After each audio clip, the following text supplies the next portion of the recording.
Next slide, please. Ollie Hochschild was interviewed by a man called Stix in the Scientific American Journal. And this photograph appeared there. And what that is emotional labor. This was the title, is a store clerk confronting a maskless customer. So what happened if somebody was not wearing a mask and the store clerk said, please put on your mask? They received abuse and shouting and were themselves very, very stressed by this. So it is important that we remember the emotional labor is for everybody at the front line of service and care. And particularly, we saw that during the pandemic. Thank you, Danny. The next slide. There's a lot on that slide, but there's just 2 points I want to make. Arlie talks about 2 types of emotional labor that took place in the pandemic. Bracketing, this was your effort, just like those students in Malawi, to put your anxieties behind you, your emotions behind you in response to what was going on in the everyday and imagined world. And the second type was bridging. And this was when we see the empathy of bridging between self and the recipient of care. And as that paramedic said, I try and remember every patient like a member of my familia, my family. Next slide, please. So why is emotional labor needed? I think we can see why it's needed. It's essential.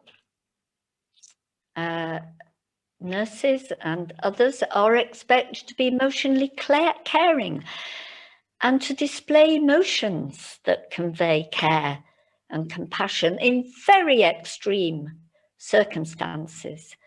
Sometimes they feel angry, or they can be the recipients of anger, like the store clerk, and this is dangerous. It has to be managed. And as we can see, for unmanaged emotions are bad. They damage your well-being, your bien-estar. So nurses have to learn to use emotional labor to protect themselves. Next slide, please. So here we are. This was a counseling session connecting emotional labor with compassion, empathy, and kindness. A safe space where the carer could remove herself and talk and exchange with a caring counsellor. And many people told me this was very important to them during the pandemic. And we must remember it's not just for the pandemic. Next slide, please. So this is my nearly my final slide. It's about passing it on, the knowledge about emotional labor, what it is, how we do it, how we understand it, how we support it. It's about you, PhD students.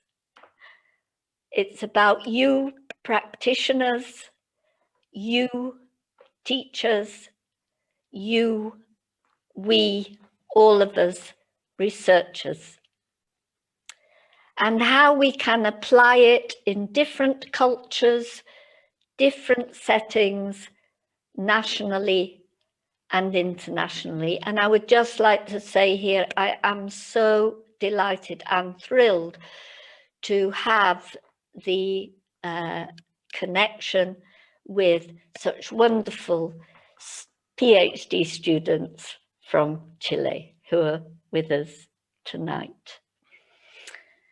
And finally, some last words. This was Daniela who introduced me to these words of Edward Galeano. And it's really just that feeling that it's our head, our hands, our heart that we need for our emotional labor. So I will leave it to the words of Eduardo Galeano. I have provided references that you can refer to at your leisure. I have my email address. Anyone who would wish to contact me, you are welcome. Bem-vindos. Obrigada. Gracias.